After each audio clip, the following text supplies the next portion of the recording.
64টি জেলায় ক্ষতিগ্রস্ত বিডিআর পরিবার, তাদের সদস্যবৃন্দ, অন্যায়ভাবে চাকরি হারানো বিডিআর সদস্যবৃন্দ, তাদের প্রত্যেকের সাথে অন্যায় হয়েছে, যারা ন্যায় বিচার চান। একই সাথে 2009 সালে পিলখানায় যাদেরকে হত্যা করা হয়েছিল, সে সকল শহীদ পরিবারের সাথে যেন ন্যায় বিচার হয়, সেই তারা আজকে এখানে এসে দাঁড়িয়েছেন।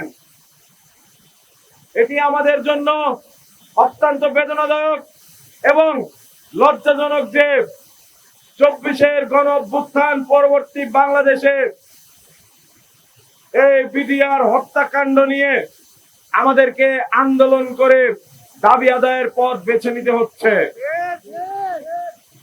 এটি তো এই সরকারের অন্যতম ম্যান্ডেট ছিল, কারণ এই সরকারের ম্যান্ডেট জনগণের রক্ত। এই জনগণের রক্ত 24 সালের ঝরা রক্ত নয়।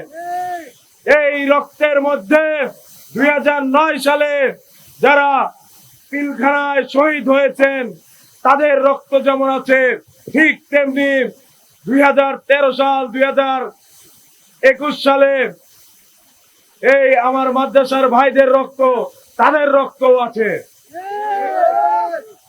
প্রত্যেকটা ফোঁটা রক্তের প্রতিটি ফোঁটা ছিল এই গণ অভ্যুত্থানের নিয়ামক।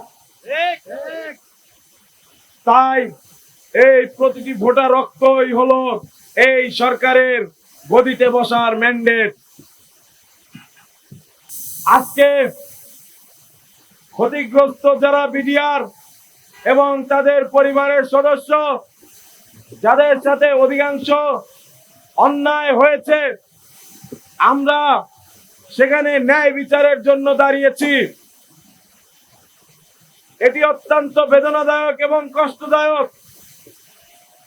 আমাদের কেন আন্দোলন করতে হবে? আমাদের কেন শাহবাগ ব্লকেট করতে হবে? এটি তো একটি গণদাবি। আজকে সারা বাংলাদেশের 64টি জেলায় মানববন্ধন হচ্ছে, প্রচার প্রচারণা হচ্ছে। জনগণের মধ্যে একটি ব্যাপক সাড়া পাওয়া গেছে। জনগণ চায় এটির ন্যায্য বিচার হোক। আপনারা জানেন, আমাদের দাবির প্রেক্ষিতে গত 23শে ডিসেম্বর স্বরাষ্ট্র মন্ত্রণালয় কর্তৃক একটি কমিশন গঠন করা হয়েছে, যার কার্যপরিধির 2-এর নং ধারা যুক্ত করে বলা হয়েছে, যারা দোষী সাব্যস্ত হয়েছে তারা দোষী থাকবে। তাহলে পুনর্তদন্ত করে কি লাভ? আজকে যারা চাকরি হারিয়েছেন অন্যায় ভাবে, যারা জানতেনই না তাদের অপরাধ কি, তাদের অধিকার রয়েছে তাদের চাকরি ফেরত পাওয়ার। তাদের পরিবারের অধিকার রয়েছে সাধারণ নাগরিক সুবিধা পাওয়ার। অসংখ্য বিডিআর সদস্য জেলের ভেতরে বিনা বিচারে ধুকে ধুকে মরে গেছেন। মূলত তাদেরকে হত্যা করা হয়েছে। যারা হত্যা করা হয়েছে, যাদেরকে হত্যা করা হয়েছে, তাদের পক্ষ থেকে সেই হত্যাকারী হাসিনা এবং তার সাথে যুক্ত সকল দোষরের আমরা বিচার দাবি করছি।